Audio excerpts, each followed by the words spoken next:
Good afternoon, everybody, and welcome to this month's MSPs in Conversation. So I am not Ben Town. I am your host today. Ben decided overseas when this was on, so I'm the ring-in moderator for today. So we've got some great panelists, which we'll talk through in a second. But yes, wanted to cover off.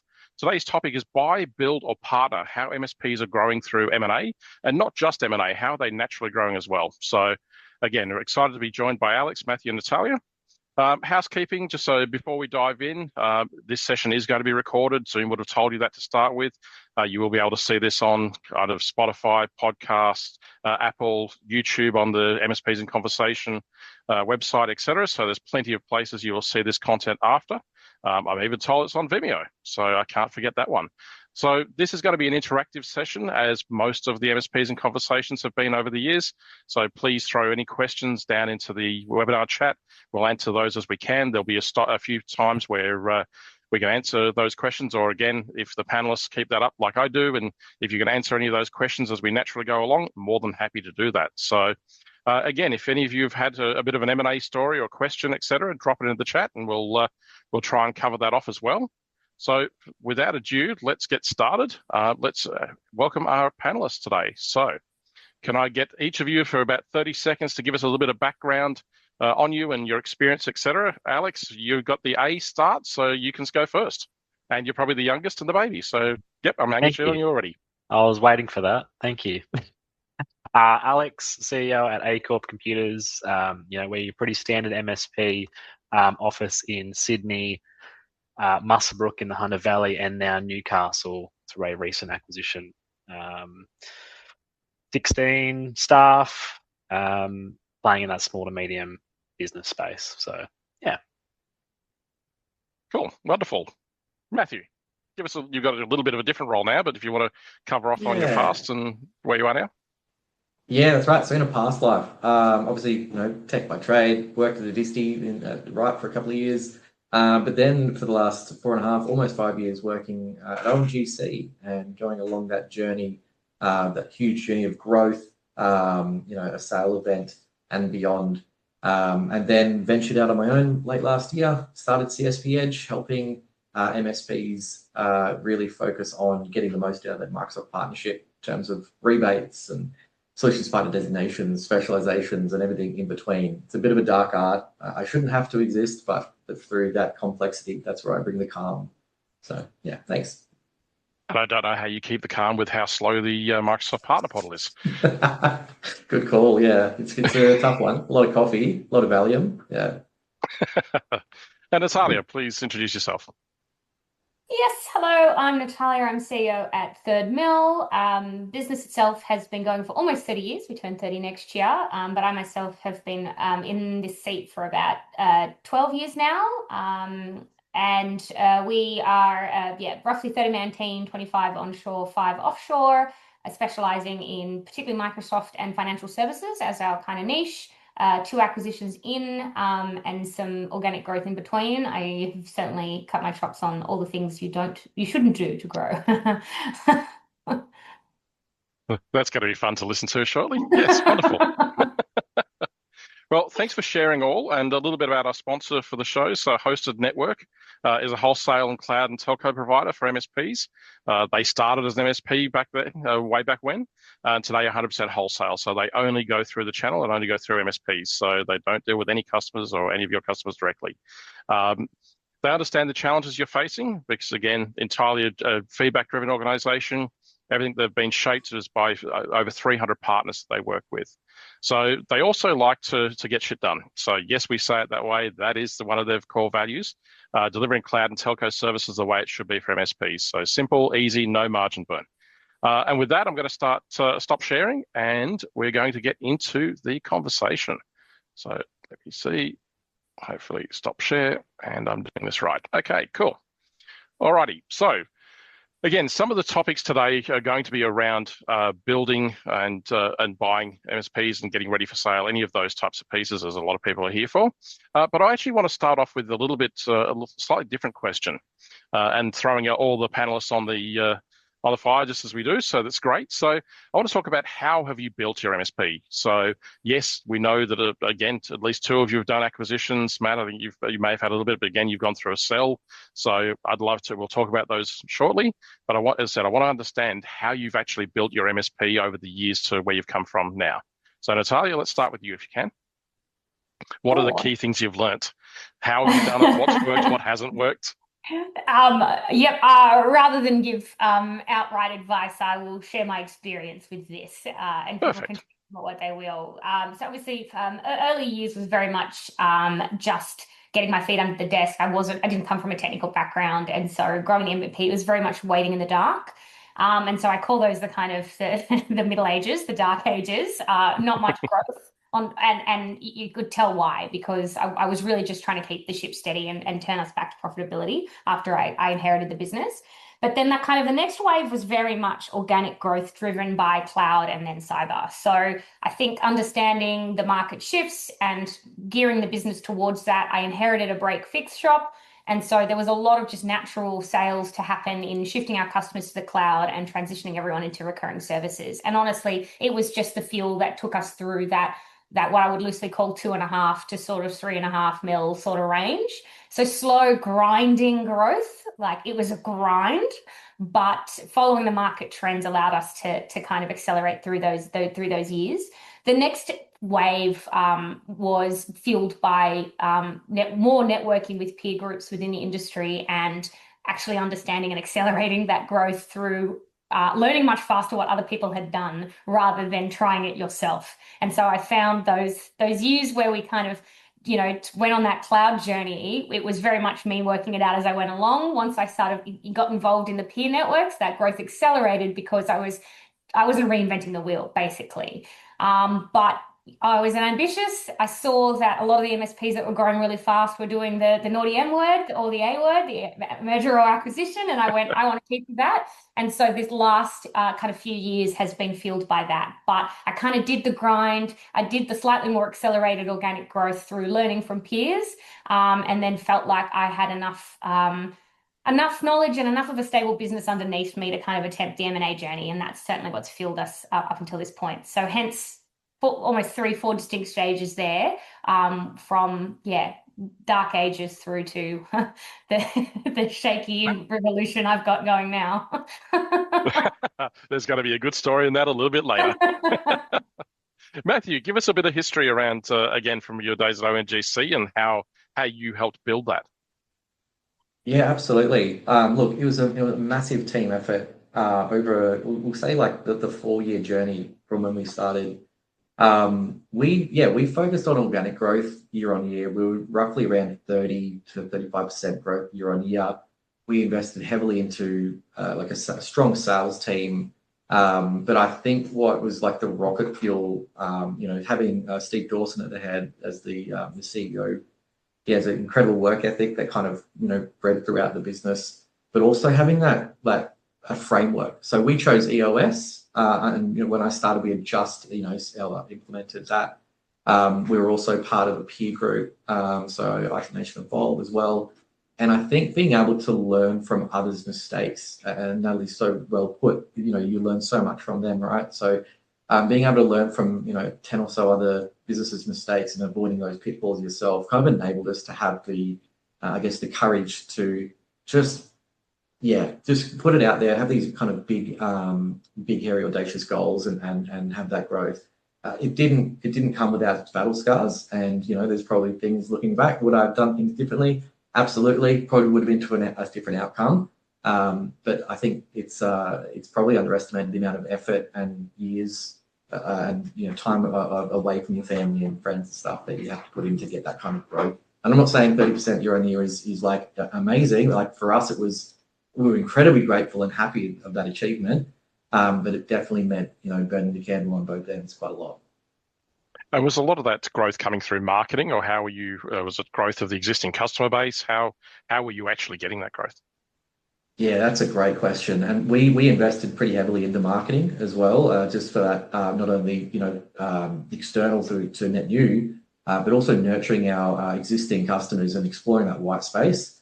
we were so regimented and focused on filling that white space gap within our own customer base, and that helped a lot of that growth. And I think that helped when it came to the end game too, when someone comes in and has a look at your business and you can see that coverage across your customer base. They're eating the full meal deal, so to speak. It's quite attractive. Brilliant. Thank you. Alex, how have you grown ACorp? Look, I think we've grown sort of in a similar way to like most MSPs will. We started out, it was just me. It was an owner-operator business. 18 years this year, we figured out. So I was still at school. First probably 10 years of that was, just myself, going from, backyard IT fix-it stuff through to this MSP evolution and having business clients and suddenly figuring out how to bill for things monthly and have things recurring.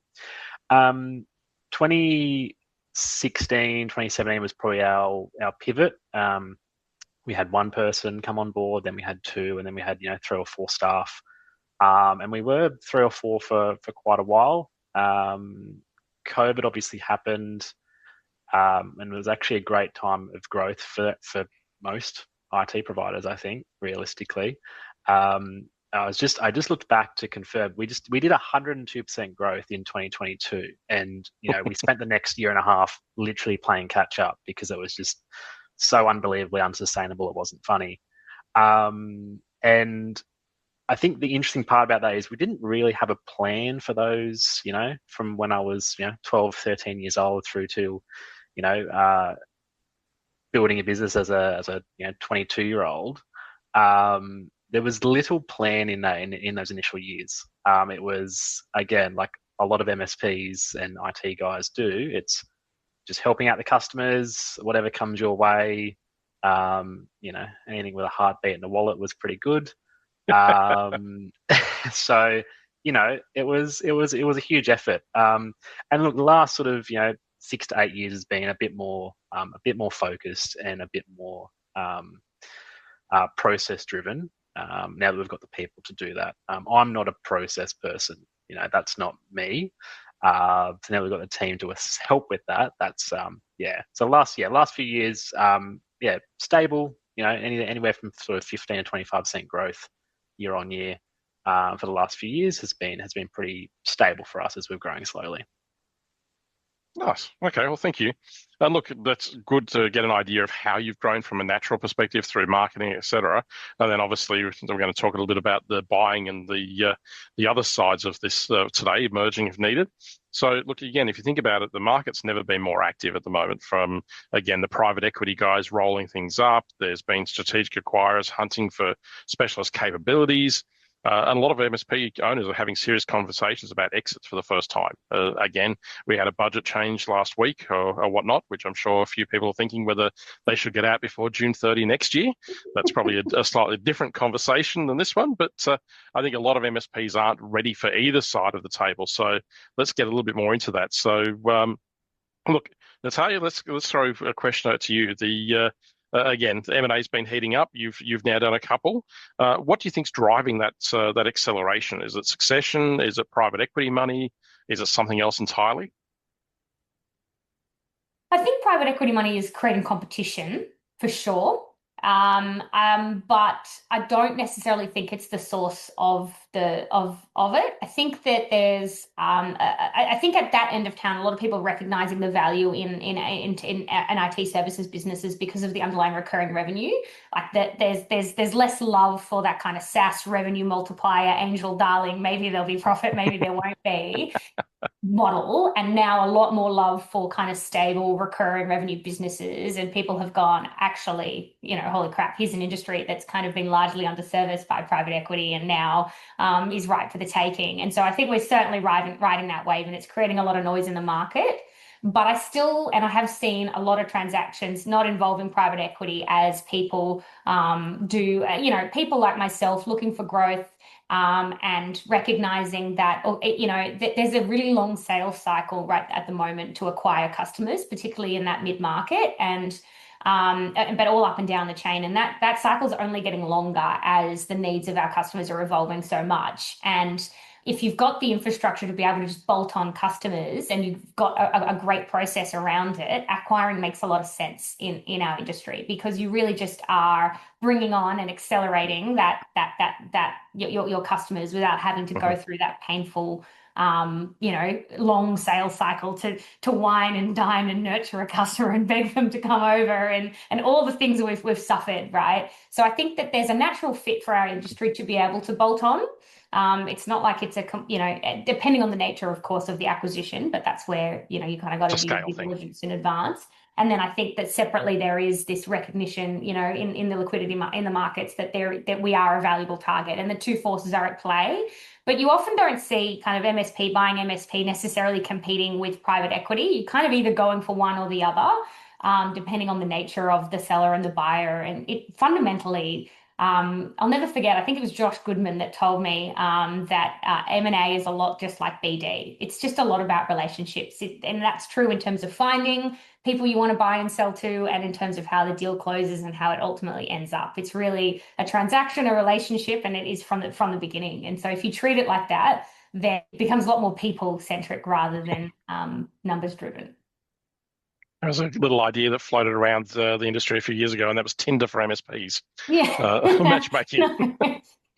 Seriously, because and then you've got a lot of what is it? Eat a lot of frogs before and so and then that's where the emotions get into play and all that. But to answer your question, I think there's a lot of forces going on at the moment that's driving it. Are some MSPs looking to get out because of how quickly everything's accelerating with AI? Possibly. I think we're probably only seeing the beginning of that, though. I think a lot of MSPs are having a crack at this new world, and the ones that maybe don't succeed will be right for the picking. But who knows? Maybe that's just the pirate in me. I love that. So I think that's a perfect little soundbite for later. The pirate in Natalia. I think you've got a new nickname now. So on that note, Matt, I'm going to come across to you for a second. Like, you've got a slightly different viewpoint of this coming and working with MSPs from CSP Edge perspective, and you speak to a lot of MSPs, go to a lot of events and things like that. So that's kind of the framing for this question. When you talk about the buyers in this market, it's like you've got PE firms, you've got strategic acquirers, you've got MSPs looking to grow. Who are the most active buyers that you're hearing about, and what are they looking for? Oh, that's a great question. Yes. So it's funny, if we even turn that back to say 5 or 6 years ago in my position when I was at Right, I looked after a lot of the larger customers in Queensland, and I would say every week I was speaking to a partner, they would say, if you know anyone wanting to sell, you tell me right now. Like, people they had the checkbooks ready to go to acquire. And it was a lot of those kind of, let's call them small to medium sizes, wanting to buy up a lot of the smaller ones, because it's a lot cheaper to acquire that kind of business and volume than to go out and sell. So, to reflect on our time at ONGC as well, we would be spending probably close to $1 million a year on sales and marketing. If you look at headcount, actual investment into marketing, agencies and whatnot, and that's super duper expensive. To address the question though, like, what am I seeing activity in buyers? Look, we've seen some massive plays even just this year. I mean, like the elephant in the room with Evergreen, we're seeing international foreign investment coming in. We're seeing the merger with Integris and First Focus just only a couple of weeks ago. That sends ripples to the market too for kind of everyone else who's in a position where they might be thinking of selling or even thinking of buying, because they're going to be saying, well, who's going to be left on the dance floor? The last thing you want to do is get to the end of the night and the ugly lights come on and you've got to take your pick of a bad bunch, right? So you want to make your moves, clever and quick and decisive. So, yeah, I think I'm seeing the same level of, I want to say tension, but like intent of wanting to buy up a really good deal. It hasn't really changed. No, cool. Good to hear.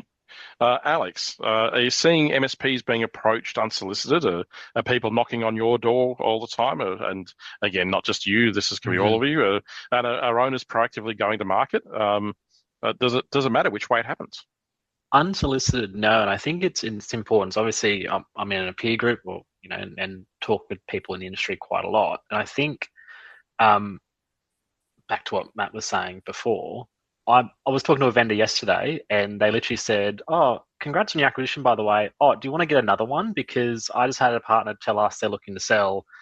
This is how big they are." And I was just like, "Whoa, whoa, whoa, hold on." So everyone's talking about it in every sort of space, and like that's a unrelated vendor. They just heard of this, and that MSP has reached out to them saying, "Look, you've got other MSP partners. Start talking to people, and just start planting those seeds. And if you find someone that's interested, let us know and connect us."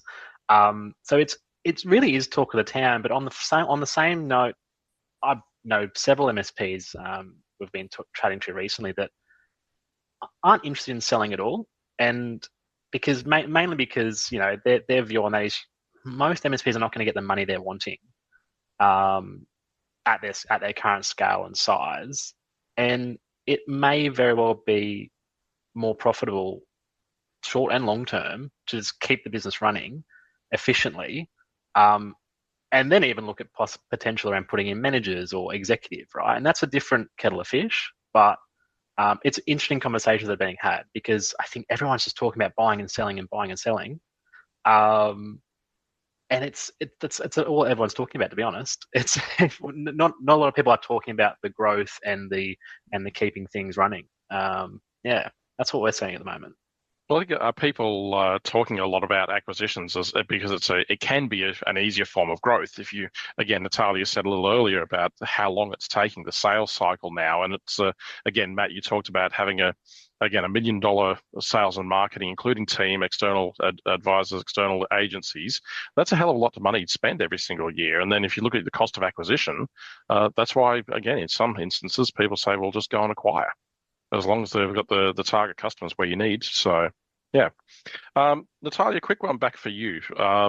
There's a discussion around roll-ups, and and a bunch of people have probably tried roll-ups. The PEs are trying to do some roll-ups and things like that. Right. Is it actually happening in Australia, or is it really just MSP to MSP activity?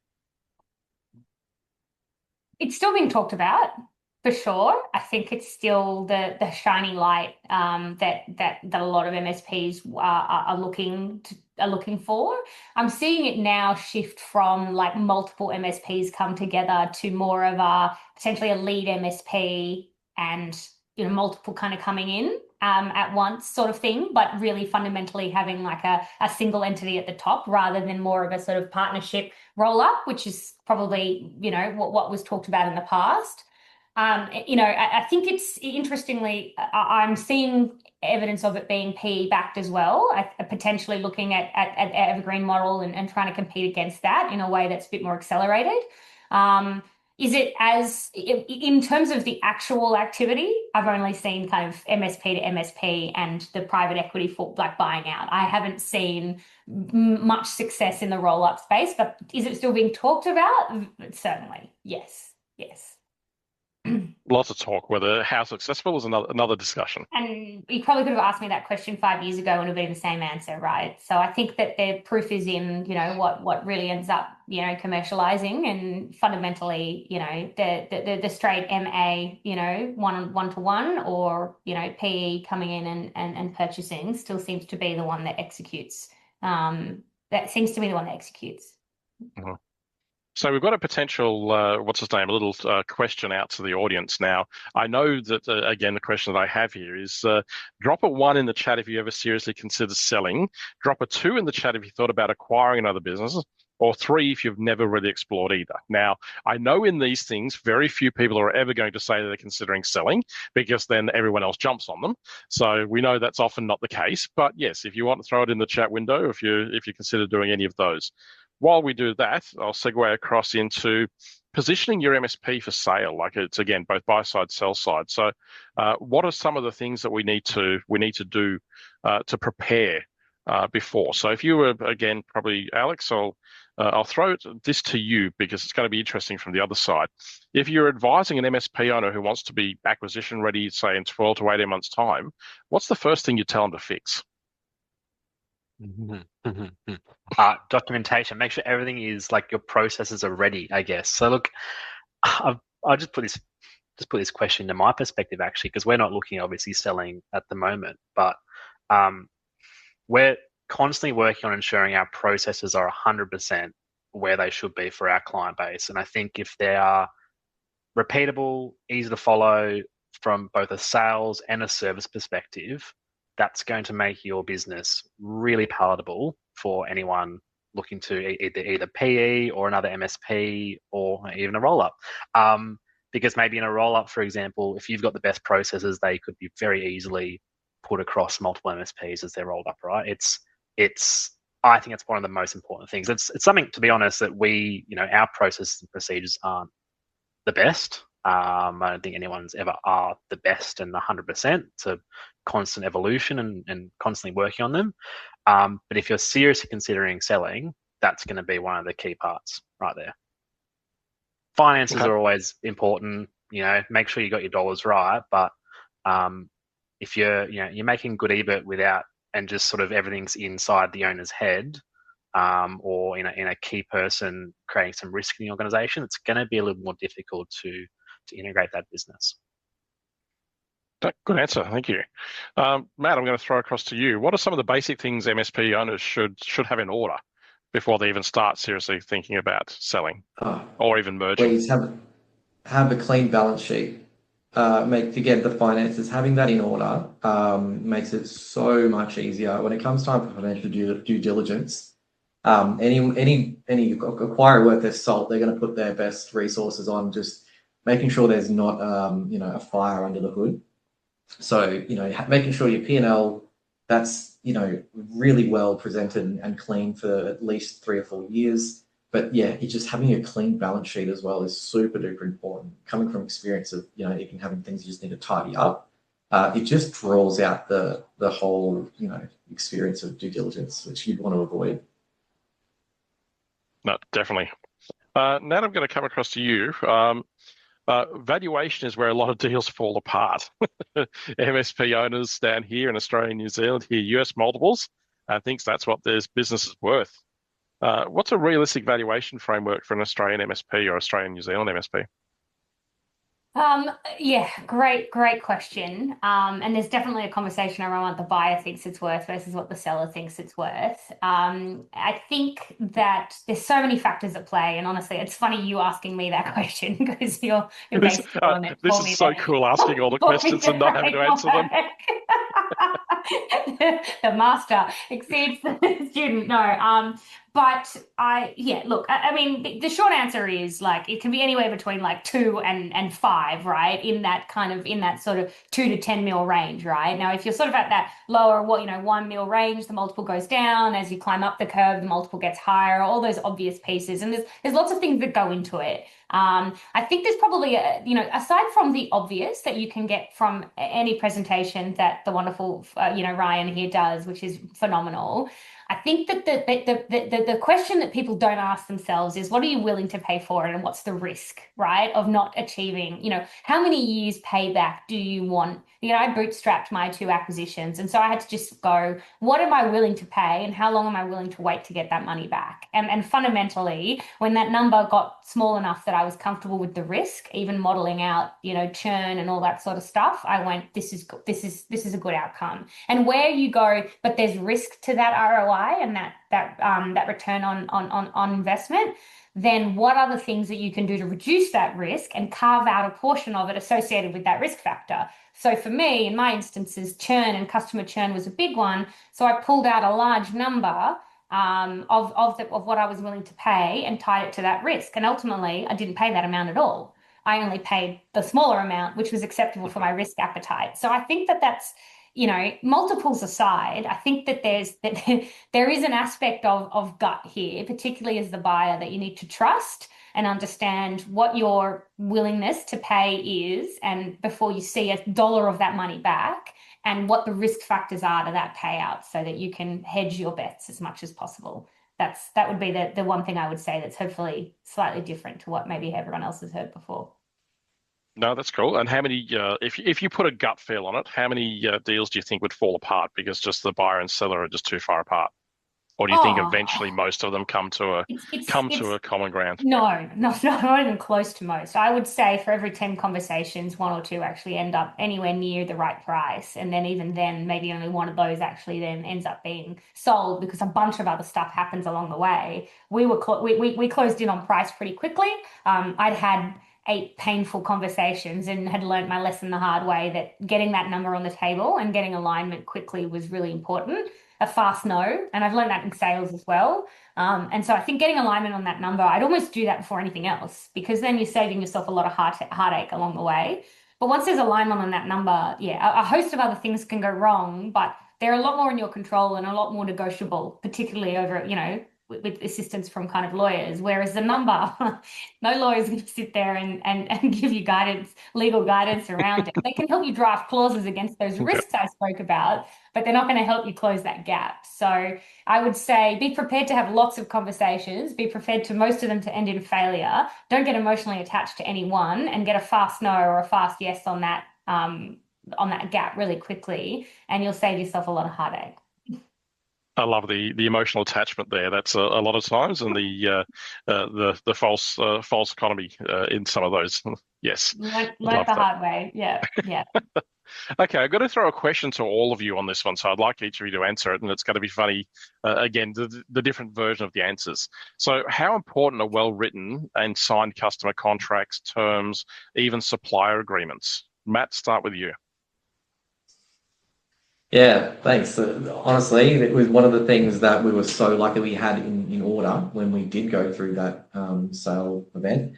It is critical that you have decently written, very clear contracts with your customers, because if they're not worth the paper they're written on, then who's going to pay a multiple on that, right? There's no guarantee or an ROI if they're trying to pay a 4 times multiple on EBITDA. If they're not contracted for multiple years or they can just get out of it at any moment, then there's a huge amount of risk tied to that.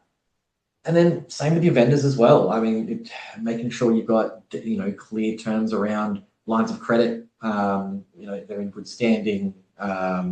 Just shows you've got good, robust kind of commercial agreements with all your vendors. It is super important, probably more so the contracts you have with your customers, but it is also good to have the ones with vendors.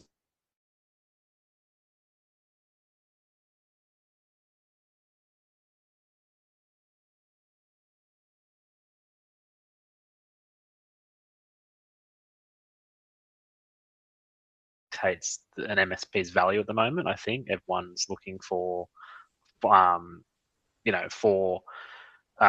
confirmed revenue and that sort of thing. But funnily enough, thanks Peter for the thing in the chat. That's where I was going. I don't think a customer's not going to stick with you because your contract says they've got to stick with you.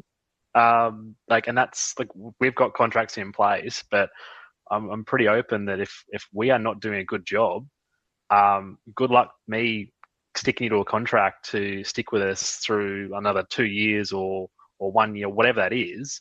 So yeah, on a business sale or selling side, it's probably important to have those in place. But just running the business, it might not be the be all end all, to be honest. Yeah.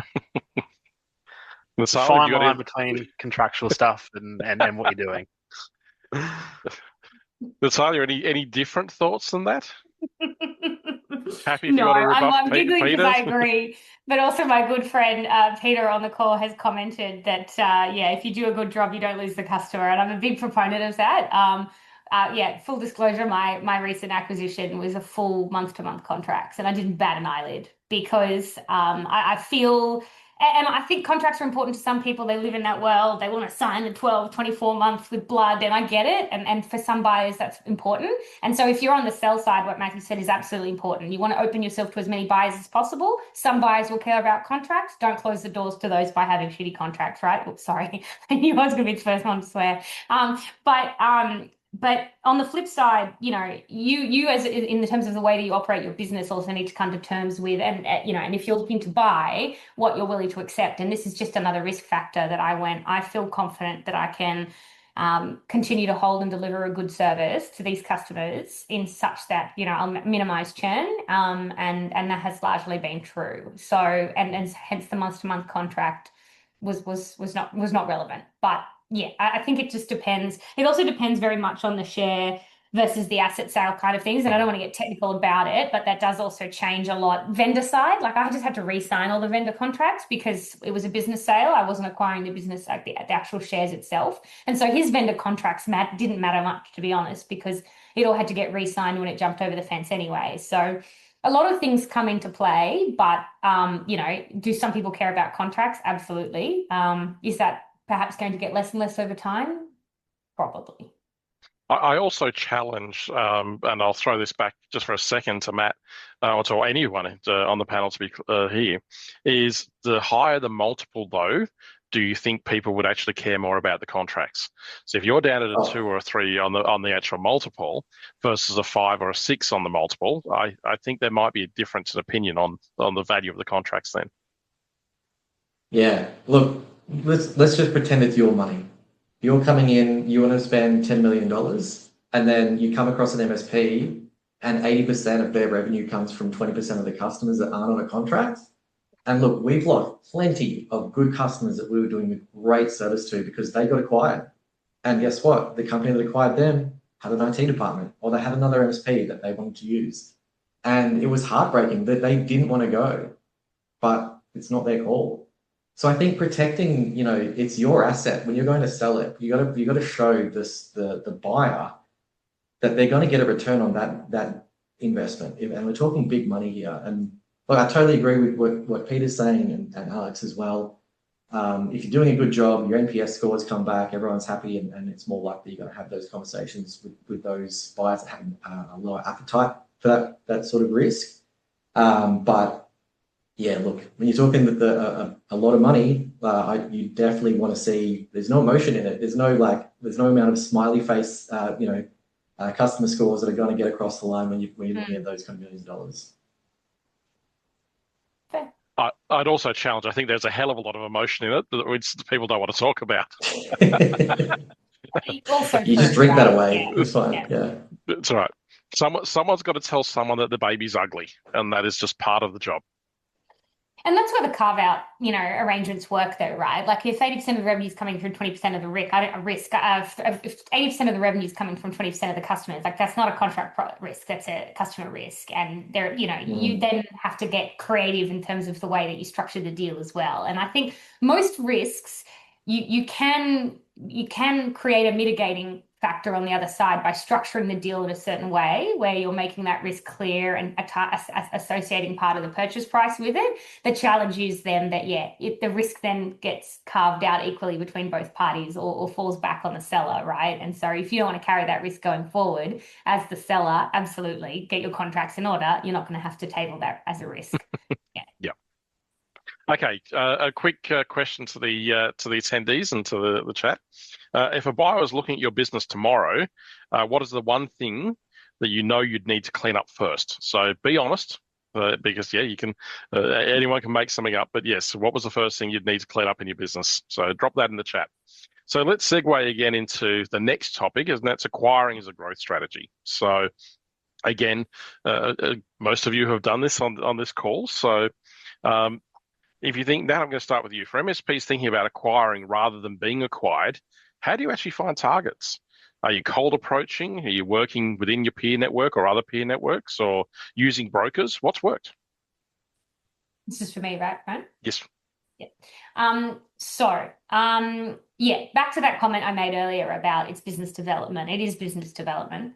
And if you're not in that seat in your business, get ready to get really uncomfortable, because that's fundamentally how you get targets. It is canvassing LinkedIn. It is canvassing your networks. It's being shameless about it. I used to love that people used to be really cagey about the fact that they want to acquire. It is literally counterproductive to what you're actually trying to achieve, which is tell as many people as possible. I think it got to the point where people were sick and tired of hearing me say, I want to acquire. And I got told, and I got called, I got called things, right? Ambitious, hungry, a pirate, you name it, right? And it felt uncomfortable, and it felt, particularly for me, and this is maybe where, I can get a little bit honest about it, uncomfortable to be seen as that ambitious and hungry and a little bit against the grain because I was pushing and I was pushing hard.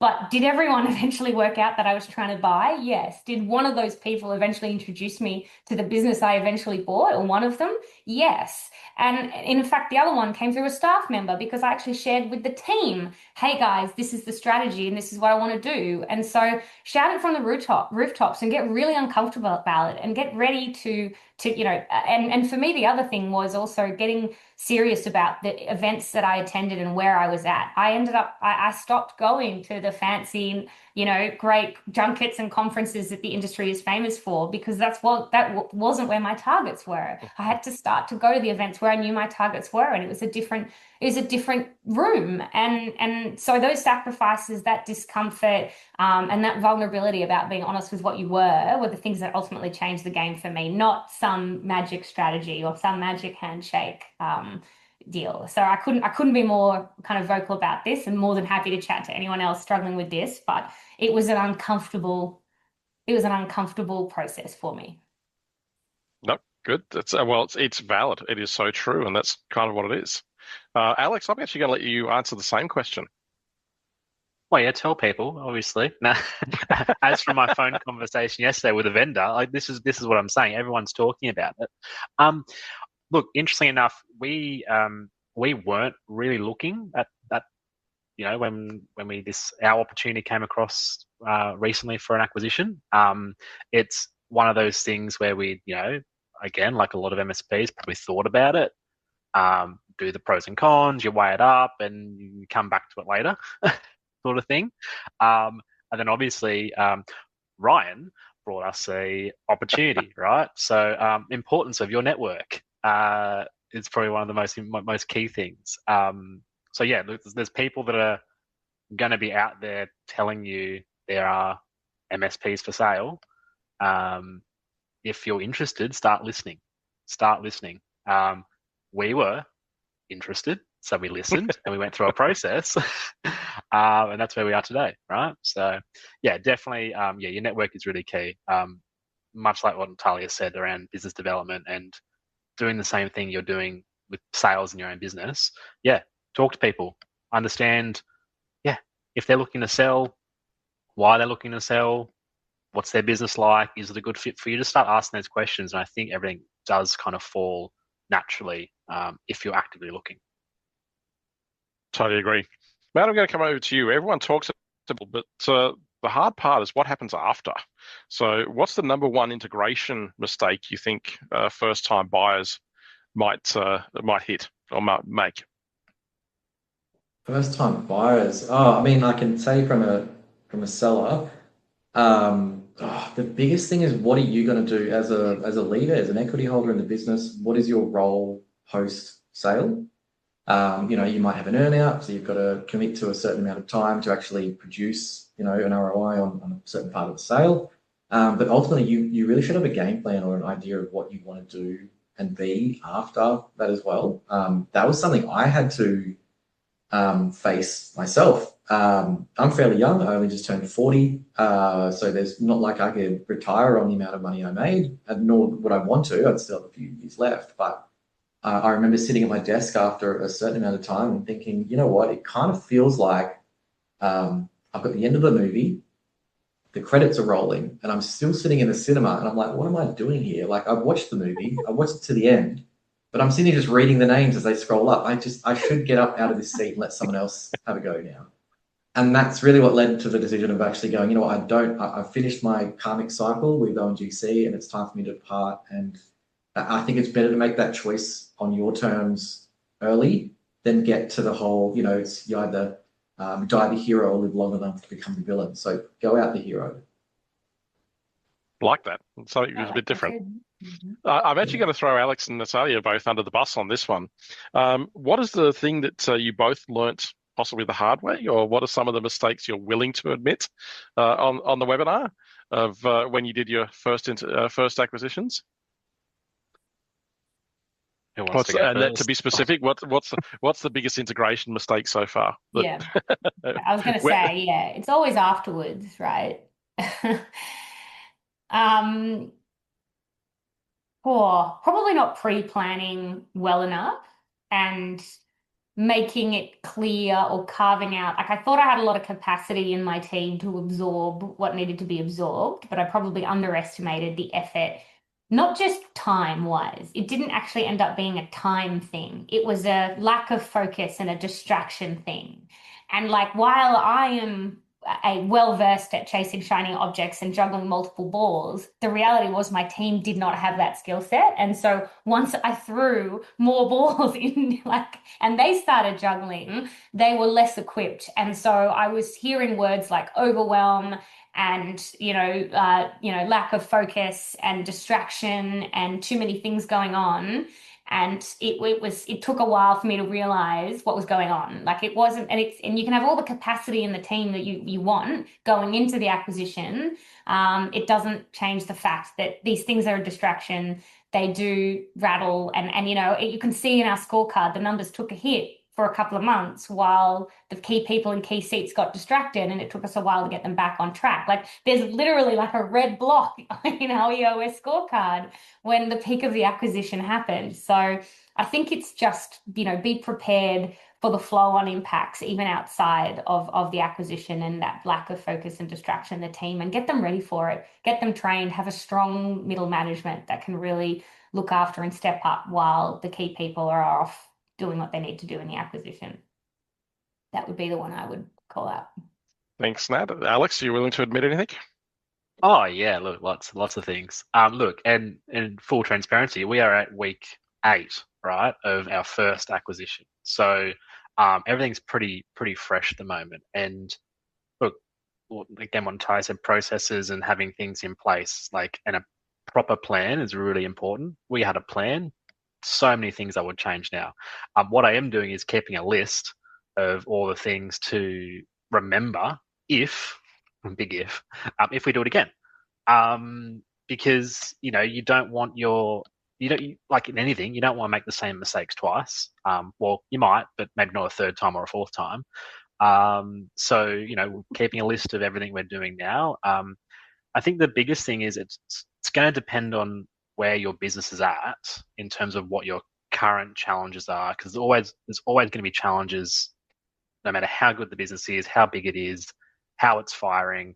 There's always going to be a challenge that you're facing, and it's going to depend on where your business is, on what an acquisition then does to either exacerbate those issues or maybe even fix them. So for us is similar to what Natalia said, actually. We thought we had lots of extra capacity, and everything keeps firing, and then you add on a business that's also firing. It takes a toll. It takes a toll, and if anyone knows, there's actually 24 and a half hours in a day. It's not about the time. You're right. It is about having that focus and a team around you that can execute on what you need to do. So planning is going to be really important. Speaking to someone that can help you with those plans is probably really important before executing on those sort of things, which we obviously have been doing. There's so many things. I can happily share a list with anyone when they want to ask. It's extensive. Thanks, Alex. Matt, I'll throw kind of the reverse question here that I think you should be able to answer. Client retention is a big risk in any acquisition. So let's reverse this in when you were selling. What was your playbook to make sure the clients didn't churn within the first 12 months? And that's open a question to Alex and Natalia as well. Yeah, that's a fantastic one, and even your own staff, because it's actually amazing listening to Natalia and Alex talking about the acquiring side, the buyers, and the capacity and whatnot. Because as the seller, we don't get to tell the leadership team for the initial part of it. Usually that was our choice, I guess, but a lot of those hours were spent, and it was just this kind of what do you call it? The castle of solitude of just the three owners in the business. That's all we had. That were our support group. That was it. We were each other's therapists. And just watching the rest of the team trying to slowly figuring it out, because they're smart people. That was hard. Your clients are the same, because if you're distracted, in that kind of making sure your ducks in a row, negotiating with the seller or with the buyer and whatnot, what if you're you slip on some of those QBRs, or maybe you're not paying enough attention to your CSAT scores or contract renewals and things like that. And, fires happen. Yeah, you've got to, really well put, Alex, the whole 24 and a half hours a day, right? If you're working all of those hours and you're fully consumed, and then all of a sudden you've got a P1 fire with your top customer or something, and you've got to spend all that focus on that, maybe you're not at your best. That's a huge risk. So I don't know. I don't really have an answer as to how to fix the retention of your customers. I think you just got to do a good job. You got to trust your team are doing a good job. And before you go into that event, that sale event, it's really important that you've got really good service delivery. You've got good processes. I mean, you should have that anyway, right? Your processes, they're standardized, documented, and followed by all. And just rely that that's going to happen. And yeah, hopefully that answers that. Alex, Talia, do you want to throw anything there? How have you, on the buyer side, how have you made sure clients don't churn in that first 12 months? And again, obviously, Alex, you're only 8 weeks in, but probably contextually, you give some answers. Well, yeah, contextually, I think one of the first things we've been doing is meeting with all the key clients. Again, similar, you're going to have a mix of clients, and so you've got to go through and prioritize, which ones you are going to meet with, and I guess handhold a bit more than others, and that's going to be dependent on advice from the seller. So in our instance, we're working very closely with the seller to actually work through and understand their clients first of all, and then which ones are key, which ones can be met with at a later date, that sort of thing. We've lost a customer that was already halfway at the door as part of the acquisition, but again, not a concern for us, I guess, based on where they were on our list of clients and the priority matrix. They were near bottom. So because there's gonna be some churn. I think that's something you got to come to terms with as well overall. But just getting in front of the customers, working with them. The other key thing was the communication from the seller as part of the acquisition, and the messaging you send out at either prior or day of acquisition is really key to make sure the customers aren't just getting a cold email saying, oh, by the way, this is the new people. That's not going to go down well. It's especially if you're, again, depending on sort of what market you're in. If you're acquiring a very large organization, that might go down better than acquiring a 2 or a 4 or 6 person business that they've worked with the same people for 20 plus years. Yeah. All right, I'm mindful of time, and there's a pile of questions. As I said, I think we had probably 4 hours worth of questions to get into an hour, but there's one key question that's about a pile of questions down the page from where I am, and that is culture is the thing that everyone says matters, and nobody knows how to assess. How do you actually evaluate cultural fit before you commit to a merger or to an acquisition? Nat.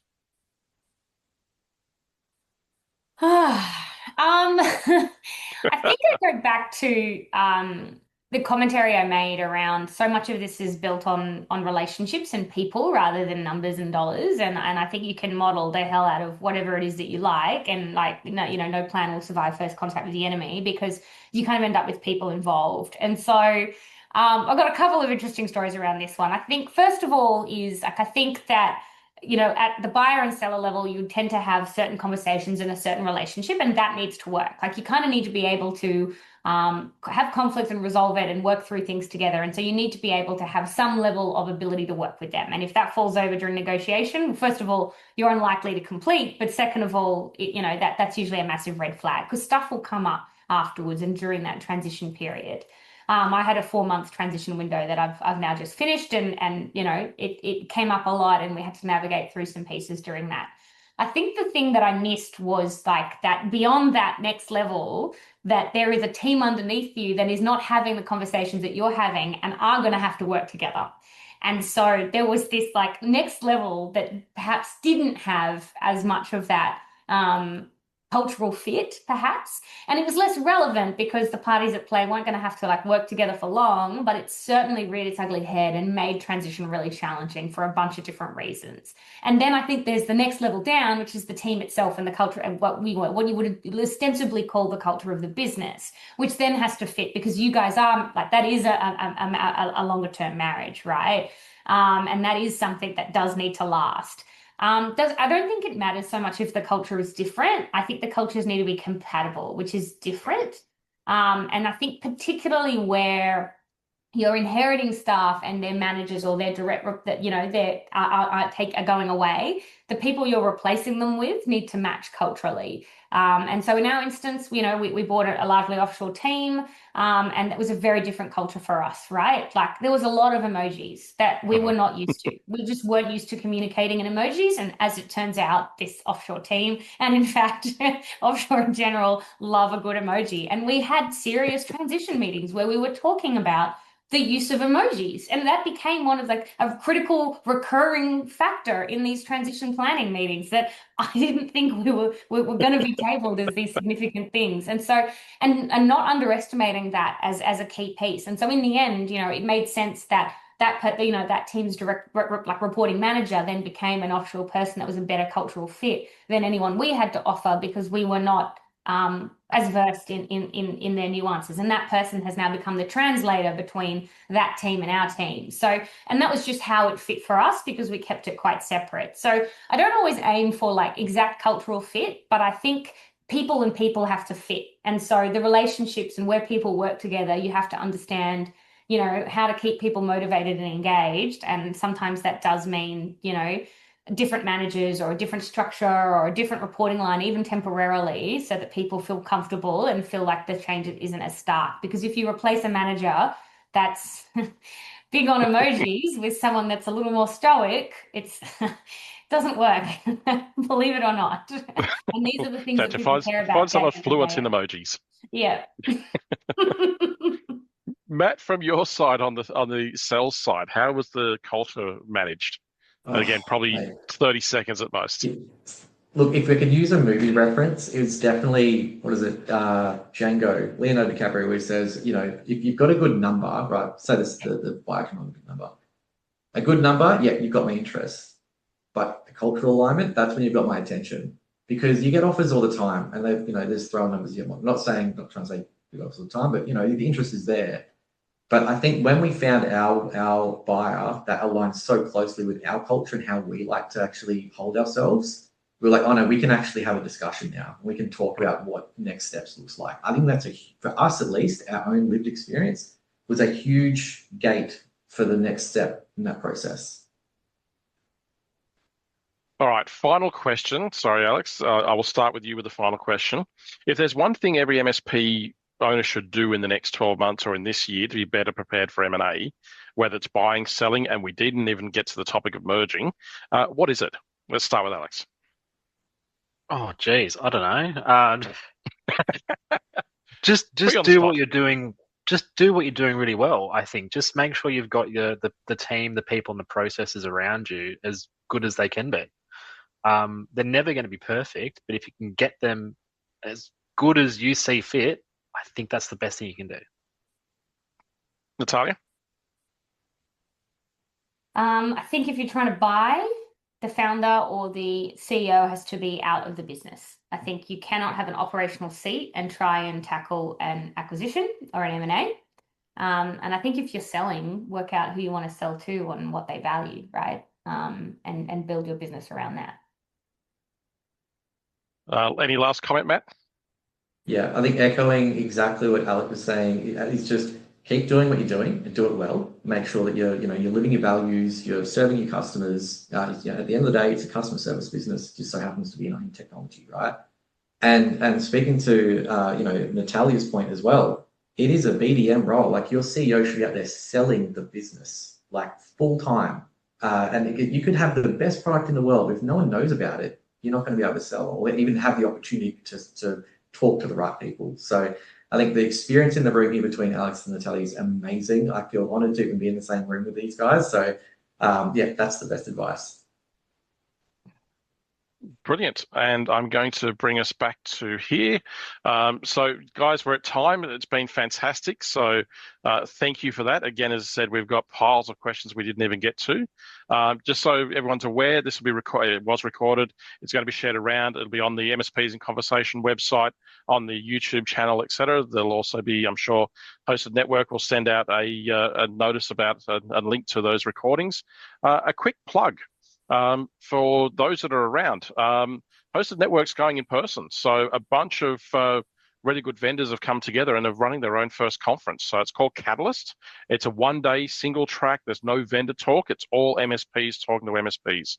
So the conference, again, it's called Catalyst. It's on the 3rd of June at Sydney Swan's headquarters in Sydney. So if you've got something you'd like to talk about, they're still looking for some speakers or people that are willing to talk, have a chat with the Hosted Network team. Otherwise, look at getting your ticket. There is a small fee for it, but that actually all goes to charity. So I believe actually some of the people on here are definitely going to be there. I'm actually going to be landing in San Diego when this is on. So unfortunately, I will not be there. So just with that in mind, thank you to everyone, and thank you for coming along. A huge thanks to Alex, Matthew, and Tyler for your time. Again, have a great afternoon and look out for the recording. Thanks, guys. Thank you.